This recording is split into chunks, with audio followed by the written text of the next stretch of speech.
to major landslides. But what has happened today is in a major unfortunate incident, over 108 lives have been lost even as landslides hit the state of Kerala. This happened in Wayanad today during monsoon. Of course, we have seen that the state of Kerala often gets overburdened with several disasters. This is also because experts say that soil gets saturated due to percolating rainwater. But what happened today was massive.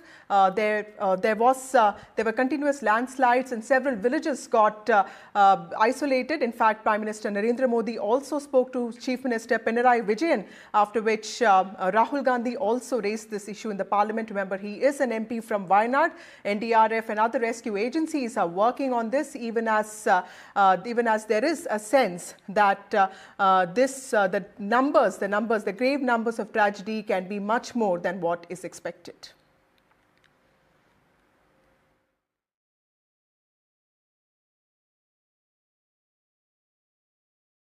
We all are aware about the tragic situation in Mepadi Panchayat. Everybody is doing their share, and so is the defense.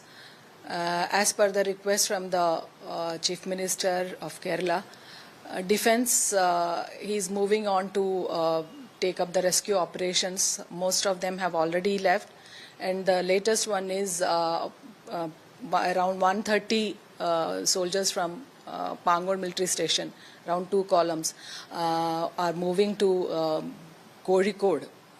Half of them through by road and others from on aircraft. They will be airlifted.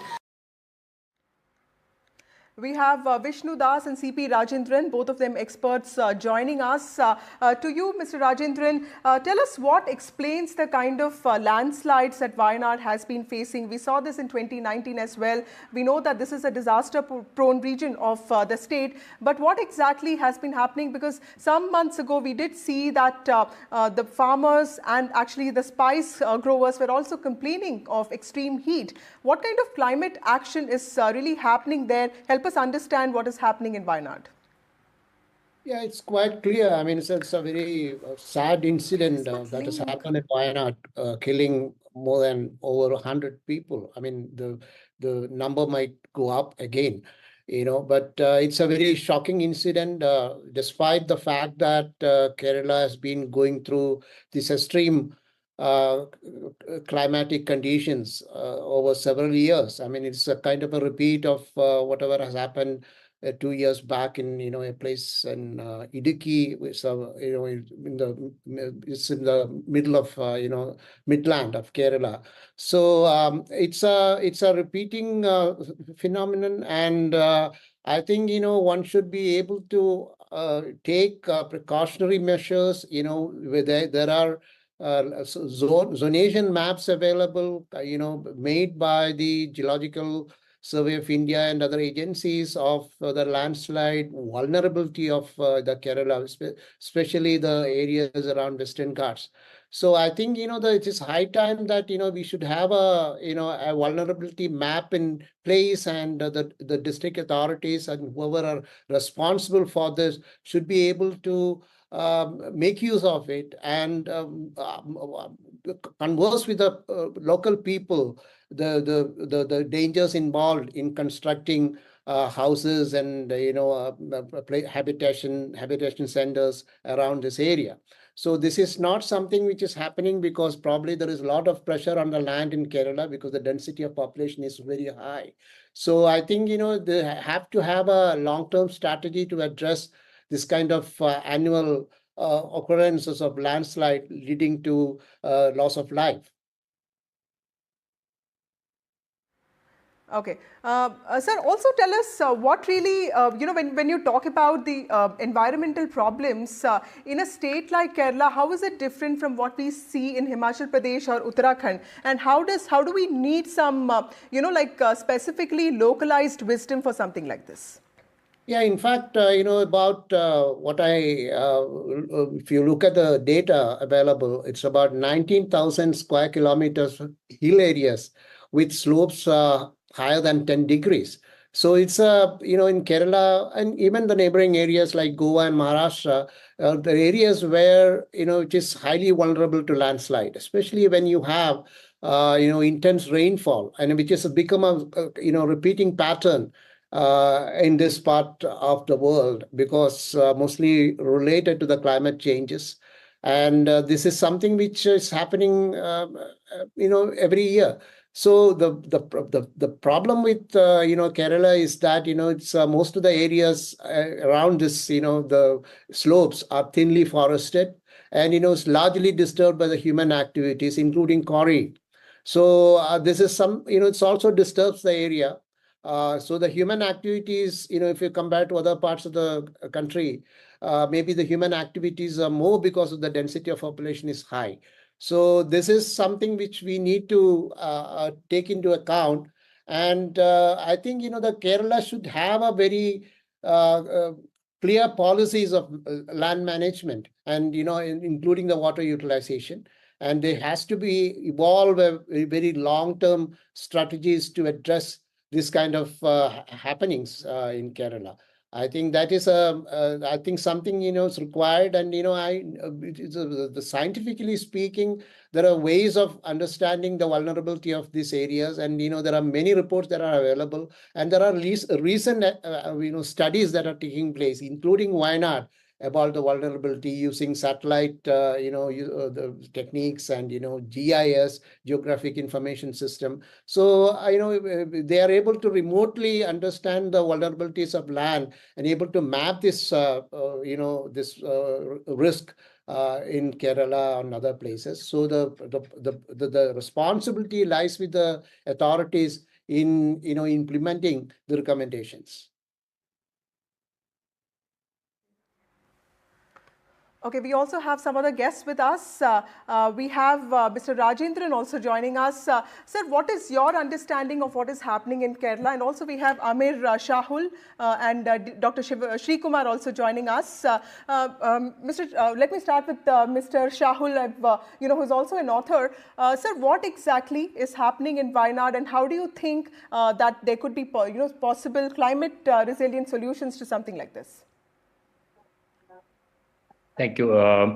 See, I think it's been a long problem. It's not something which we're seeing today. It goes, just to give you some background, we've dealt with this since 2010. We have this multiple reports. First the Gadkil Committee report, and then the Kasturirangan report, and then the state government of Kerala had a third report, Woman v. Woman report. So, all these reports, in one way or the other, I mean, of course, you can see that, when from the first report to the third report, there's been a lot of watering down. Despite that fact, all these reports suggested some kind of restrictions on various zones. In fact, the economically, the ecologically sensitive areas as demarcated in each of these reports and studies. I think those areas, of course, as I mentioned, the quantum of the area has come down as we move from one report to the other. But the effort to implement some of these suggestions has not been even started at the panchayat level, at the local body level. And the state government, and the local bodies, as you would see, in Wayanad now, allow some of these practices which were suggested by the committees to be restricted, for quarrying, sand mining, quarrying. And as you move around in Wayanad, I live in Wayanad for the last 10 years. And as you move around in Wayanad, you see that, every nook and corner, there's large quantities of, earth movement, for the purpose of, resort building, for the purpose of, house construction, and so on. I think, and of course, there is some sort of connivance you can see between the government authorities and the local mafia. It's not so big mafia, but I think, every nook and corner you have a sand mafia or a quarrying mafia, which is working with the local authorities and the panchayat people. So I think that has not stopped even after 15 years since the Gadkil Committee report came and made some very drastic suggestions. So I think it's a we had so many wake-up calls. We had the 2018 floods. multiple activities, flash floods happening, landslides happening very often. Every monsoon we have these kind of incidents. But I think, unfortunately, we haven't learned lessons. It's a wake-up call. I hope the state government, at least at this point in time, get into action and make some strong decisions and implement it with a kind of vigor it needs to be implemented. Dr. Srikumar, you have worked in the area of disaster management. You're an expert. You work in Thrissur. Tell us what really is happening. What kind of agrarian patterns are farmers following in the district of Wayanad? Is that also something that has actually, amplified this problem? And also, commercial activities are often blamed for landslides. Deforestation is something that is often blamed for this. How much accountable are these kind of activities, and what changes, needs to be done to ensure these landslides could be in some ways controlled, or do you think this is beyond anybody's control right now? Okay, when I speak about the particular landslide that happened today morning, we have to consider that we have already identified that area as a highly hazardous area by the National Center for Earth Science Studies and also the Kerala State Disaster Management Authority. And Wayanad is, if you see the history of the landslide history in Wayanad, we can see that even in 1984, the same place in Mundakai, we had a major landslide that caused, I think, 14 or 15 people died because of that landslide happened in the same place in Mundakai. Then later, again in 2019, we had a major landslide, again cost lives of people in Puttumala. That is also in this Grama Panchayat, that is the Mepadi Grama Panchayat. And based on this, we have taken so many steps by the government of Kerala, particularly the local self-government have made disaster management plans for the local sustenance. And you see that in the local disaster management plan, we have included the sensitive zones, which are the highly hazardous areas and which are the low hazardous areas like that we have given. And even in the disaster management plan, we have got early warning, a dissemination system, the life supporting team. All these people are trained actually in Wayanad, in the Mepadi village. And Dr. Srikumar, just hold on to that thought. We also have a reporter, Pratibha, who has traveled all the way from Bengaluru to Wayanad. Pratibha, tell us, we know that all relief agencies are working together on this. And in fact, there was a uniform voice that arose in the parliament today with both centre and state saying that there needs to be unified, coordinated efforts to address something like this. Tell us what is happening on ground and how many people are actually feared to be trapped and where do the numbers stand right now?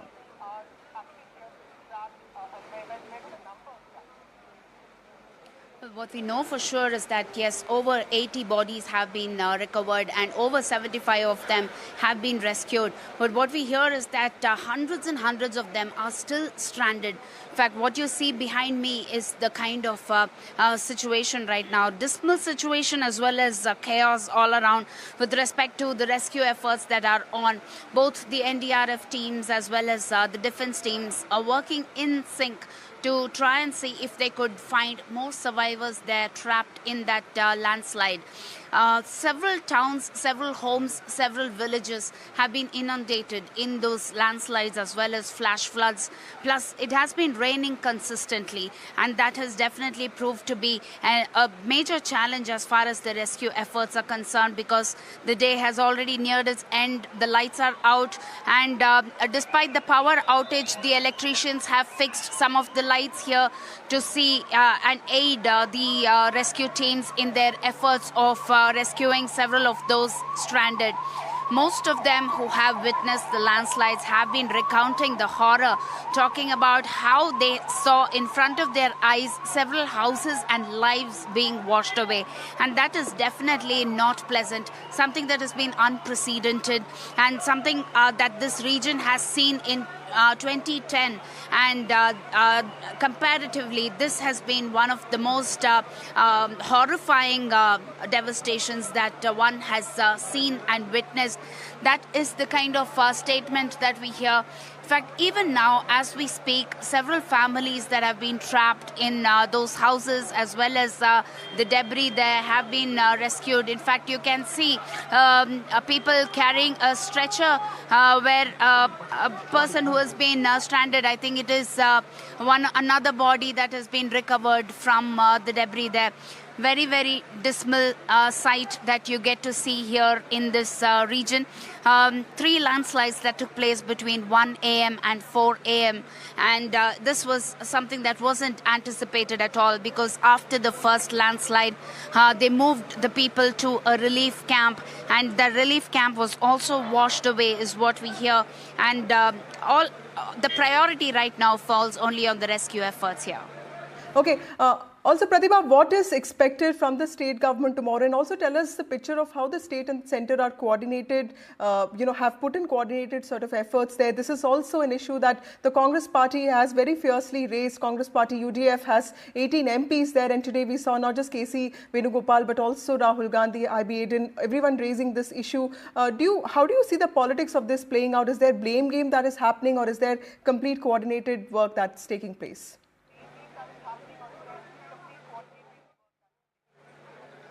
Well, in fact, yes, there has been a lot of political blame game that was witnessed. But however, the Prime Minister did speak with the Chief Ministers, what we hear, and several coordinated efforts that have to be on, because we are talking of the army that has been pressed into service, along with the NDRF teams, as well as the ministers here who have been coordinating and leading the rescue efforts here. 5 ministers who have been deployed by the Chief Minister's office, and all of them here who have been personally overseeing the rescue operation there. And the MLA as well, who has been personally visiting the spot and leading the rescue activities here. If not for the coordinated efforts, then the rescue operation would definitely be all the more chaotic. This is the need of the hour. All of them need to come together, and that is what we see on ground. Not just the teams that are involved in the rescue operation, but even the people who have been volunteering to help. In fact, some of them who have been telling me that they've been working right since 6 a.m. to try and see how they could help with recovering the bodies. Some of them driving their vehicles up and down to see if they could help with escorting the stranded people who have been rescued here. So that's the kind of resilience that you see here with respect to people coming together in their coordinated effort of rescuing people. Despite the day nearing its end, despite the lights being out, all of them in the hope of finding more survivors there rather than more dead bodies there. That's the kind of hope that they are working towards, and trying to ensure that this would be a day that needs to be remembered for having saved lives. And that is the statements that we are picking up from those who have volunteered here. Back to you. Okay, thank you so much, Pratibha, for joining us. We'll keep coming back to you. This is an unfortunate tragedy, and the numbers have really gone beyond 100 now, and this is something we'll be tracking very closely with you on ground. Thank you so much for all those details. Back to the discussion, let me also ask C.K. Vishnudas, who's the Director of Hume Center for Ecology. Sir, how important, I mean, I was looking at some stories from the Hindu where your body has actually done a lot of good work when it comes to data. How important is data-driven adaptation when it comes to climate change? How can local farmers be part of these, these efforts? And what is, I mean, this is something that other people were also saying in this discussion. How important are hyper-local, sort of solutions to address the problem of landslides? Okay, to answer the question, we have predicted this landslide yesterday, 9 o'clock itself, that this Mundakai is going to hit a major landslide tomorrow morning. So it happened like that because we have been collecting data from 200 plus rain gauges across the Wayanad by dividing the entire district into 25 square kilometers. So every day farmers are giving rainfall data, and we have set up a certain kind of threshold level for each location. And earlier there was a landslide mapping has been, landslide susceptibility mapping has been conducted. So the information is available. What we failed in this particular case is that we are not able to act on time after getting the data. So generating data means is very, very important at hyper local level, so that farmers and local people will be informed in advance that what time we should move out from a particular vulnerable location. In this case, this particular landslide location, we have a very previous history. So this is the third time the landslide is acting in that area. And we have been telling to the authorities that this particular location, it is not suitable for any kind of human settlements in future because of the high impact of climate change, especially the torrential rainfall or the extreme high rainfall. So for example, in the last 2 days, the particular location of Mundakai received over 572 millimeter rainfall within 48 hours. So none of these mountain slopes can hold that much of a heavy rainfall in these slopes. So that definitely they will fall. So we have to understand the changes that is taking place globally and part of the climate change in Southeast Asia, and how is this going to impact life and livelihood of the people who are living in the mountain slopes. None of the mountain slopes in Wayanad are safe for future to settle for any kind of human settlement. So we have to clearly understand this, dynamism that is the entire monsoon system is changing. So we have to talk this to the local people who are completely unaware of the changing climatic pattern. So this is what is we have to do urgently after the rescue and relief operation. We should definitely talk to people, and we have to evacuate people from these highly vulnerable locations to safer locations by allocating more money from the government. Right. Also, Mr. Shahul, would you also explain to our viewers how special and specific is the topography of something like a place like Wayanad? I've been to this place, and there are hills there. This is a place where tribal communities live, and then there's also a sense of man versus wild that plays out there, because recently we also had the problem of elephants there. So clearly, what is so specific about Wayanad that climate experts also need to understand? Yeah, I think, see, the mountain slopes, as the previous panelist mentioned, it is, at most places you would find that the slope is more than 45-degree, deviation. So I think there's no construction which can be allowed if the slope is more than 45-degree level. And despite that, you would find construction going on. We have Kerala Speaker A.N. Shamsher joining us. Mr. Shamsher, thank you so much for speaking to NDTV, sir. I know this is an unfortunate time for the country, for the state, and the government is in the process of ensuring best rescue relief processes there. Tell us how bad is the situation there, and how do you see the gravity of the situation, and what kind of efforts are being driven not just by the state, and what kind of help are you getting, assistance that are you getting from the center? Yeah, first of all, it's not the time for my fellow panelists is discussing about some of the issues regarding the construction such as such things. This is not the time to discuss such matter. Anyhow, the rescue operations is war footing. The state government is coordinating the rescue operations. CM is coordinating, and we have sent a group of ministers to Wayanad. Wayanad, as you know, this is one of the beauty spots in Kerala. A lot of tourists are coming and going. But unfortunately, today morning they wake with a very, very sad news. We can't express what is happening here. The unspeakable tragedy that's happening in Wayanad. More than 100 people have lost their life. Government is always trying to save the life, and government is operating rescue operations. And let us hope for the best. So anyhow, more than death toll has increased 100 plus. And the ministers are coordinating with the help of central DM army and such, and also state disaster management. The whole operation with the revenue is there, police officials are there, and also they are coordinating the rescue operations. Let us hope for the best. We will anyhow we will overcome this tough situation. Why not? Right. Also, Mr. Shamsher, did we have an idea of the kind of scale of this tragedy, sir? Because, several bodies have said that, the monsoon fury was expected, but did we have an understanding, did you have an understanding of how bad the situation can get? And as of now, what is the situation with respect to the villages that have been isolated, sir? Yeah, the problem, the multiple landslides occurred in the early morning. There are 2 times landslides occur. Anyhow, we didn't anticipate such situations. If we anticipated, we will shift the people. Look, they are sleeping. In the sleeping time, they have lost their life. The villages are being isolated. Government is continually coordinating the rescue operations. So, I'm being an optimist. I hope it will overcome this tough situation. We are requesting the center to help the Kerala state. this is the time to need a coordinated effort from the state and center. So the center has a duty to support the state government to overcome this tough situation. Right. Last question, sir. What is your demand from the center? Look, first, center has to send army and such rescue operations. And second thing, center has to give funds. The state need fund because everything we have to manage with the help of fund. So center has to give enough fund to state government to overcome this situation. Look, the death toll has crossed 100 and a lot of people are still in hospital. We have started for temporary hospitals. The postmortems are going on. So for this, we want money to overcome this tough situation. Also, we know that Wayanad is one of the important tourist destinations in Kerala. Right. Earlier, there was an issue between man and animal conflict is taking place. Yeah. Now it is unfortunately the natural calamity has taken place.